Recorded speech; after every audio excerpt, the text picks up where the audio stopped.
I get up and the figure kind of dissipates like this, like a fog. I'm telling you, it happened and I was looking just like I'm looking at you. It was so weird. Rock, metal, prog, and everything in between. Welcome to this episode of Talkin Rock with Meltdown. Don't forget to follow the audio-only Talkin Rock podcast on all podcast platforms. And now, it's time for today's conversation. Here's Meltdown. There he is, the legend, John 5. Good to see you. Good to see you as well. How's things? How's that Michigan weather? I can see a little bit. It's not bad, say. It's about 73. I rode the motorcycle here. It's supposed to get hot this weekend, so. Nice. Yeah, where you, California? Yeah. Tropical California. It's gorgeous. Yeah, it never changes. Right, exactly. I just saw that movie the other day, Skincare. Now, you're a horror movie fan, right? So do you like the thrillers too? Yeah, I like everything. I'll literally watch anything. Yeah, so I watched Skincare the other day. It takes place in Los Angeles about a woman that's got a skincare line, and she thinks that her rival across the way is sabotaging her. So it was actually a lot better than I thought it was going to be. It sounds like just something that happens on a day-to-day here. Yeah, there you go. What was the last horror movie you saw? Do you remember? I saw Longlegs. Oh yeah, what'd you think? I thought that was good. I really liked it a lot. Yeah, I loved it. Yeah, Nicolas Cage was almost like unrecognizable. If you didn't know that was him, I mean, I even questioned if it was him sometimes. I know. I really liked it. I liked the just the weirdness about it. I like the occult vibe about it. I really enjoyed it. I thought it was a really fun movie. And that's what movies are about. You're not supposed to really dissect them and tear them apart, but it's just entertainment. And if you get entertained, great. And that's what happened to me. Yeah, I thought that movie had a real Silence of the Lambs vibe. Yeah, it was really well done. I really liked it a lot. I hope there's a part 2 called Longer Legs.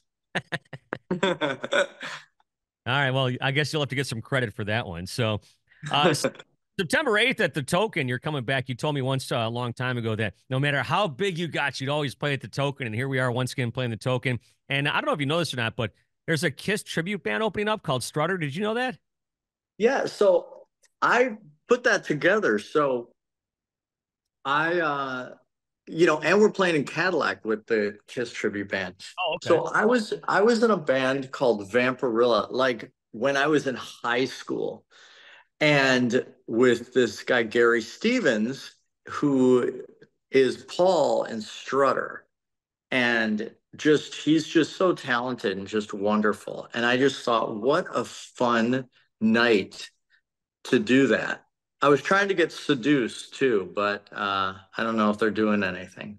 Yeah, I'm not sure if they're around. I don't know what's going on with those guys, but yeah, I mean, obviously you're a huge Kiss fan, and your stories of Kiss, I mean, you have many, including I think I don't know if it was you and I talked about this the last time, but yeah, you were possibly the last person to get a picture with Gene with his makeup on or something, maybe. Yeah, it's absolutely true too, and it's so strange.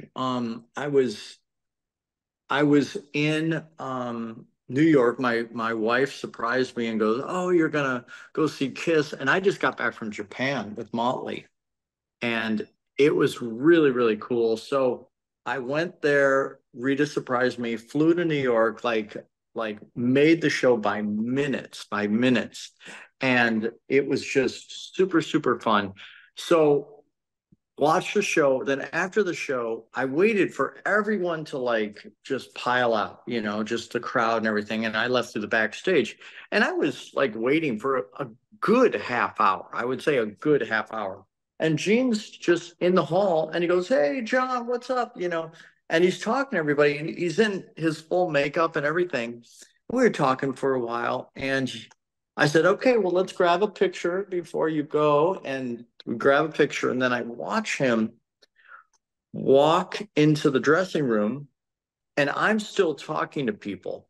And when people are coming in and out of the door, you can see people, so you can see what's going on in that room. So I see Gene taking off his makeup, and the doors opening and closing because people are coming in and out. There's, the Crue people. And I'm like, wow. I have the last picture of Gene Simmons in his makeup. And I just thought that was so cool, you know. I just to me, it's just really something else. You know, it's pretty iconic. Yeah, especially growing up as a huge Kiss fan. You're still a huge Kiss fan. You got your, you even have your Instagram handle, the Knights in Satan service and all that stuff. I mean, you're like a Kiss fanatic, aren't you? Yeah, you know, it's a fun hobby.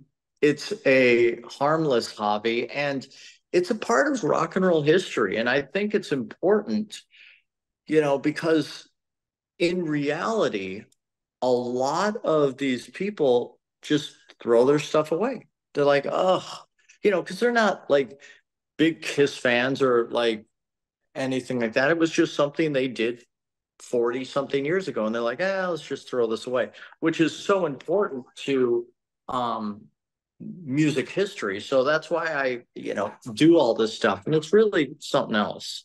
Yeah. I think I remember you telling me one time the guys from Kiss came to your house. You wouldn't let them go in your Kiss room. Yeah, yeah, yeah. I'm like, don't go in that room. There's a bunch of dog shit in there. Well, last time I saw you was with Motley up at a Soaring Eagle, and man, I don't know if I've talked to you actually since like this since you joined Motley, but it just looks like you're just having the time of your life playing these songs once again that you've listened to for years with heroes of yours that you're that you're fans of. Yeah, it's a blast. You know, we're having a lot of fun on stage. We're having a lot of fun off stage. We hang out together.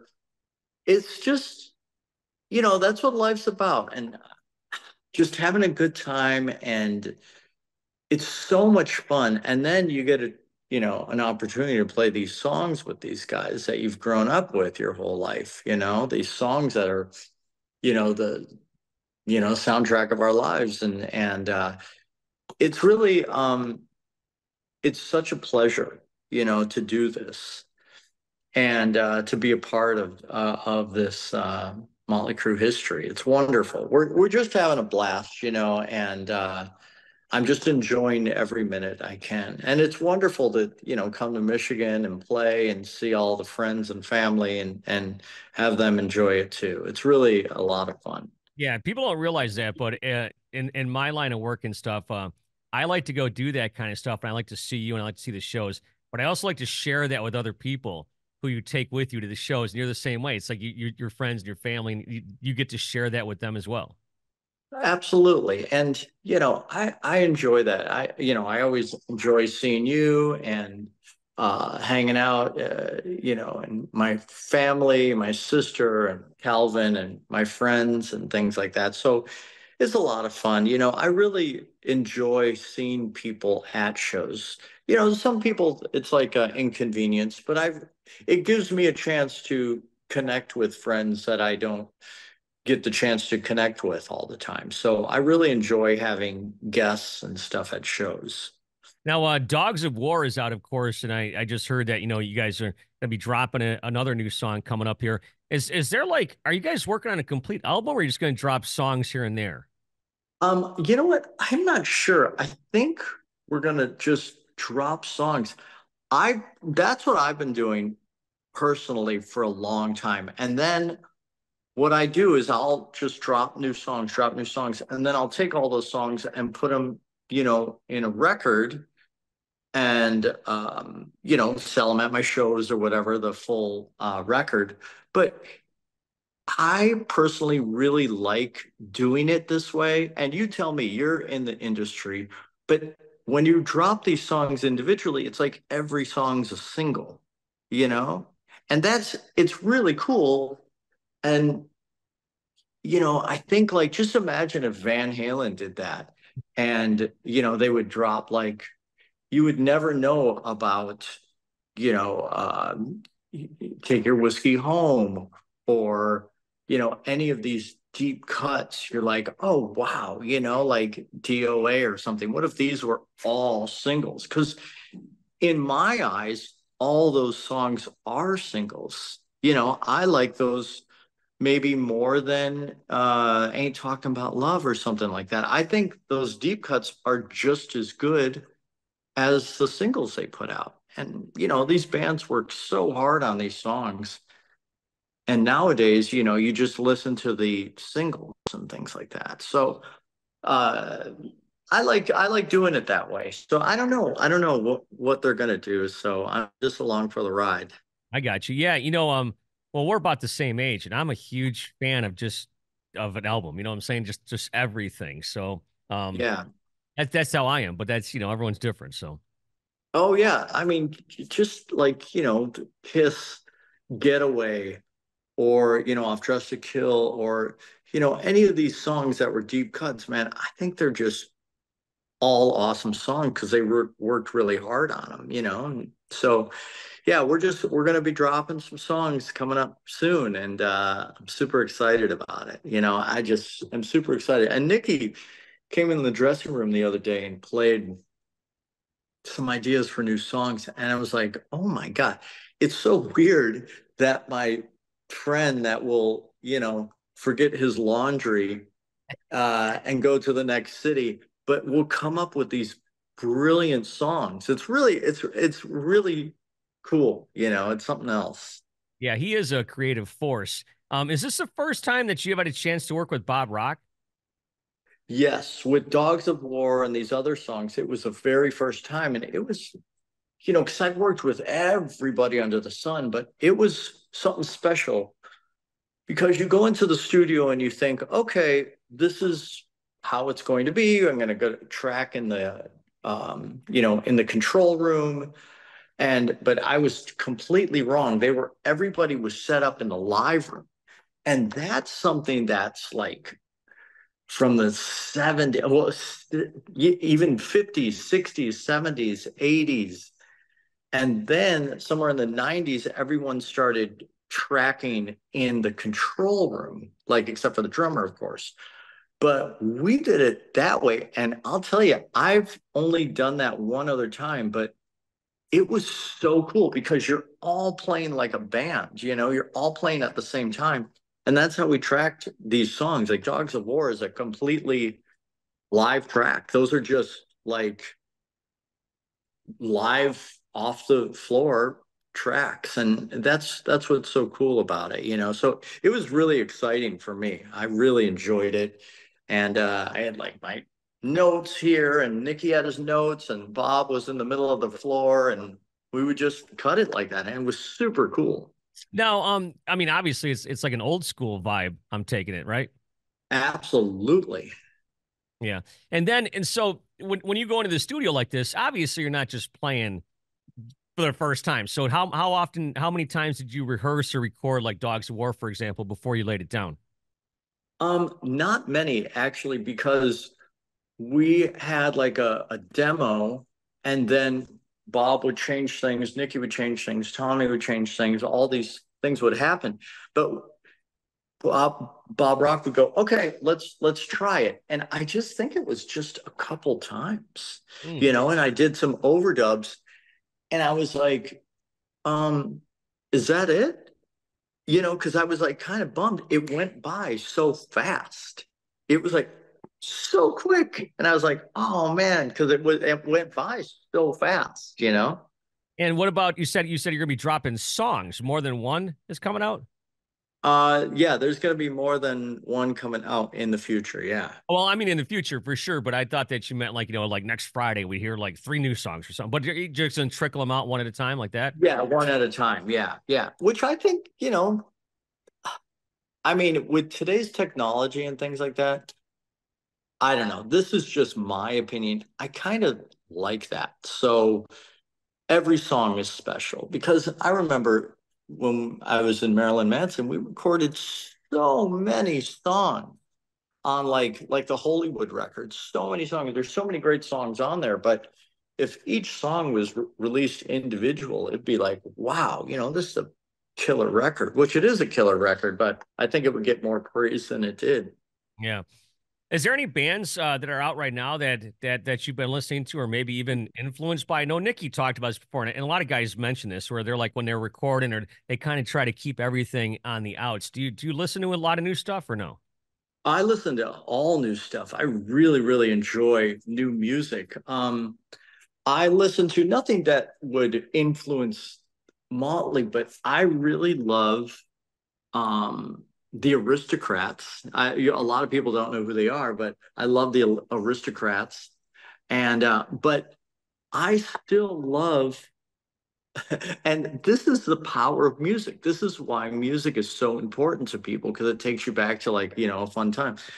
But I still love my Rat and my, Ingve and my, Dawkins and my cool 80s music, and Kiss, even 80s Kiss and all that stuff. And, I hear Motley Crue all the time, but I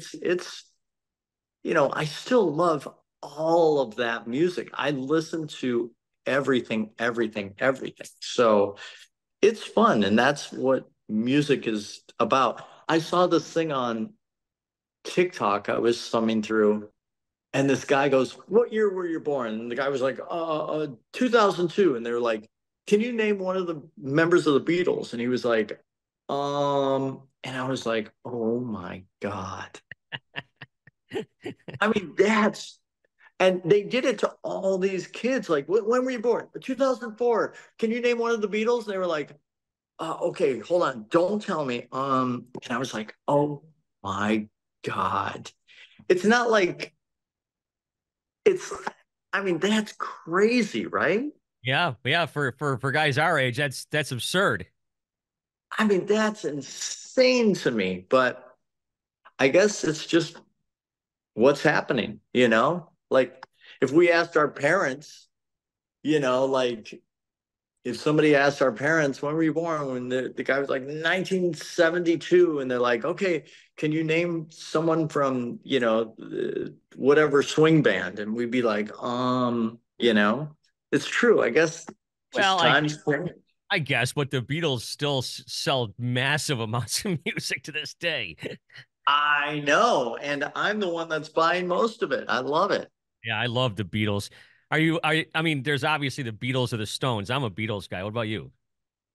Well, I, of course, love them both. I truly, truly, I couldn't pick, but um, because I've grown up with, I know every single song, like even the early, early, early, like the first records, I know everything. I couldn't pick, I love them both. So I guess I don't have to pick. Yeah, I guess. Yeah, no, I'm a Beatles fan. Going back to the day that John Lennon was killed, and I discovered my dad's Beatle album. So, and Yeah. so it's kind of crazy. So Dogs of War comes out, and now like not only are you touring with Motley Crue, but now you are a legitimate part of the legacy. What does that mean to you? Yeah, it's great. I worked on the Dirt, that song, The That's true. Dirt, That's and yeah, yeah. and all those other songs. So I mean, it's it's very cool. I just can't complain. I'm just super psyched to be doing this. And then what's really cool is like it's just little things, like you'll see it on Wikipedia and it says Motley Crue, Nikki Sixx, Tommy Lee, John Five, Vince Neil, or something like that. And it's like, oh, that's so weird, but it's awesome. I'm loving every minute. I'm just gonna enjoy every minute of this because, who knows? Hopefully these guys will go as long as the Stones, but I don't know. Yeah, yeah, that's true. Hey, I just saw it today. Did you just drop a new signature guitar? Yes. So I had the Ghost and it sold so quickly. And it was like, I mean, it sold in less than 2 hours and they were all sold out. But they were really hard to make. The Ghost was really, really difficult to make for some reason.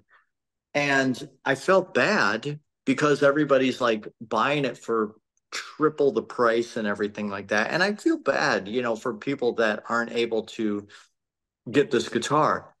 And I was like, well, I want to, I always had the idea of releasing the Ghost and the Phantom.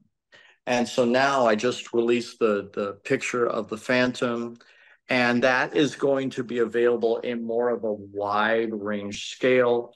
And it's not going to be crazy expensive. It's just so everybody can get it and enjoy it. And it's incredible sounding and playing guitar. And it looks rad too. So I'm going to be playing that a lot. I just got it last night and super excited about it. I'll bring it out on tour and you'll see it in Michigan.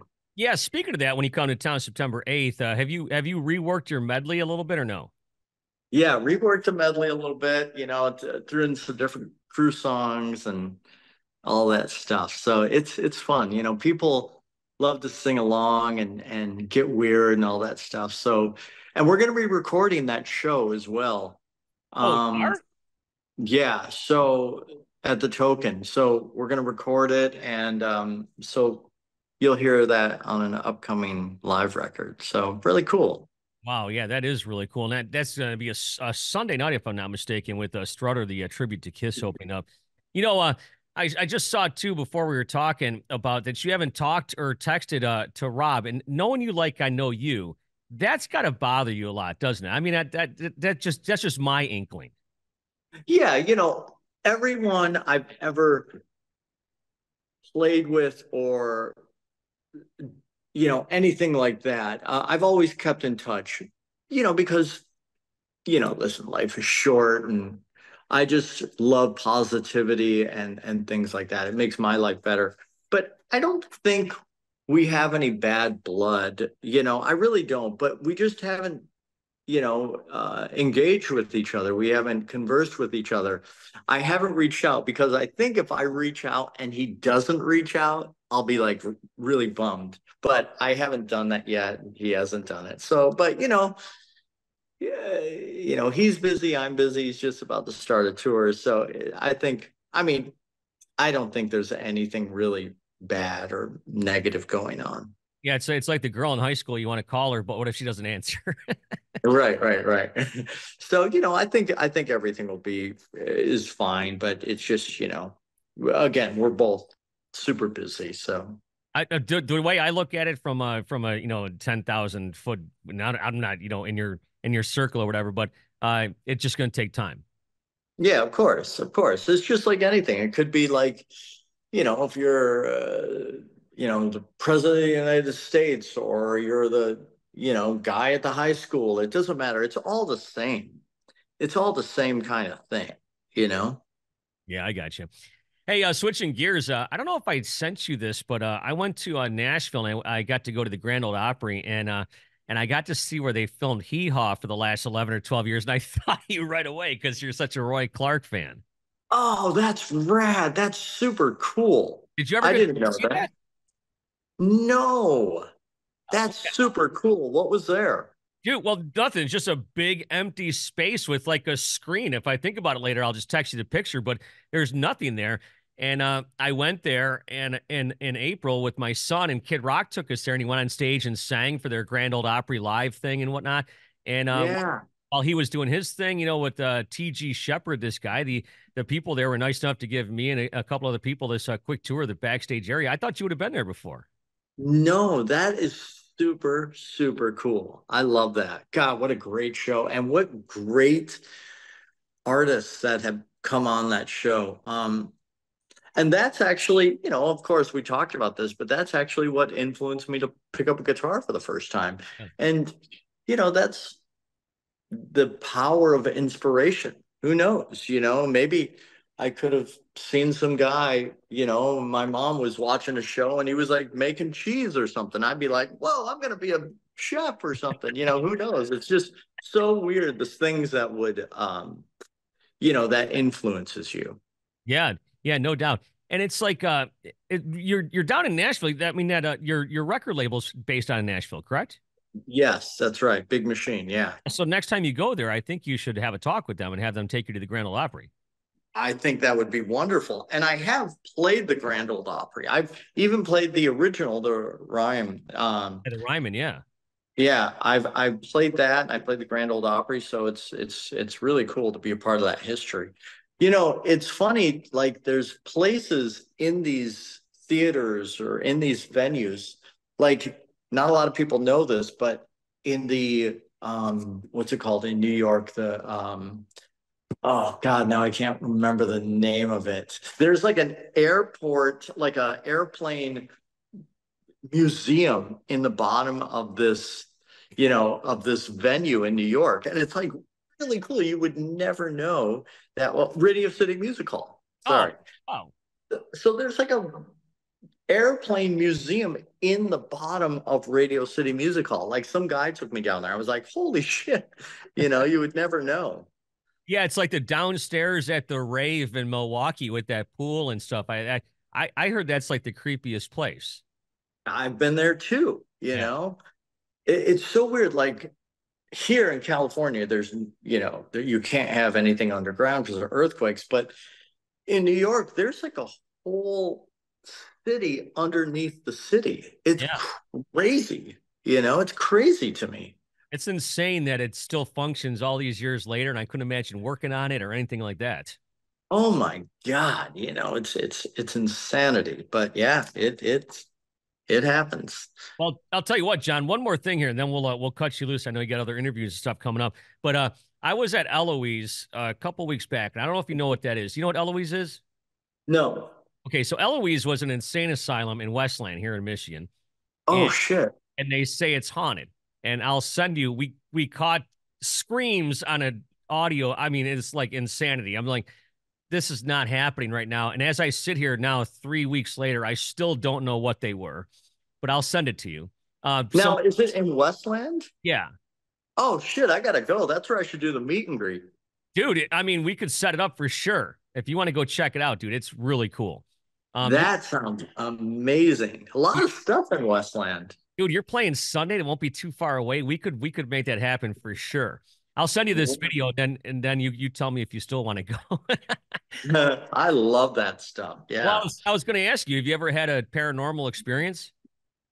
It's funny, it's funny you ask that because I have had one and I'm okay. So like you hear things or you're like not sure of things. So what I witnessed, I was so absolutely positive of what I was looking at. Okay. Now, this is very strange. I was in my bedroom and Rita's asleep next to me. And I'm just like, I just sometimes like think before I go to sleep and things like that.